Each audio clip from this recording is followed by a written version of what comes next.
కాదు. ఇవాళ నేను సూటిగా సవాలు విసురుతూనే ఈ ప్రతిపక్షానికి పేద రైతులు పండించిన పంటకు 1960 రూపాయల కనీస మద్దతు ధర రాలేదు. కానీ ఫామ్ హౌస్లో పండించిన వడ్లకు 4250 రూపాయలకు క్వింటాల్ దాకా వాళ్ళు అమ్మిన రాలేదా? అక్కడ ఫామ్ హౌస్లో పండించిన వడ్లు బంగారమా? ఇవాళ ఎవరిచ్చిందో లెక్కలు చెప్తా, చెప్పమంటే ఆ పేరు కూడా చెప్తా. ఎవరిచ్చిందో వాళ్ళకి చేరిన లబ్ధి ఏందో మీరు విచారణకు సిద్ధంగా ఉంటే ఇవాళ నేను విచారణకు ఆదేశిస్తా అధ్యక్ష.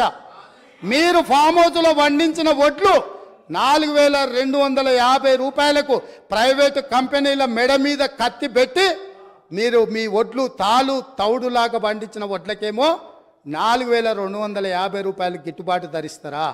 ఇవాళ నా తెలంగాణ రైతాంగం కష్టపడి పండించిన పంటకు 1400-1500 రూపాయలు ఇస్తారా?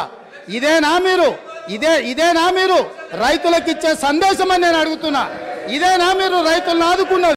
ఈ వీడియో కనుక మీకు నచ్చినట్లయితే లైక్, షేర్ అండ్ సబ్స్క్రైబ్.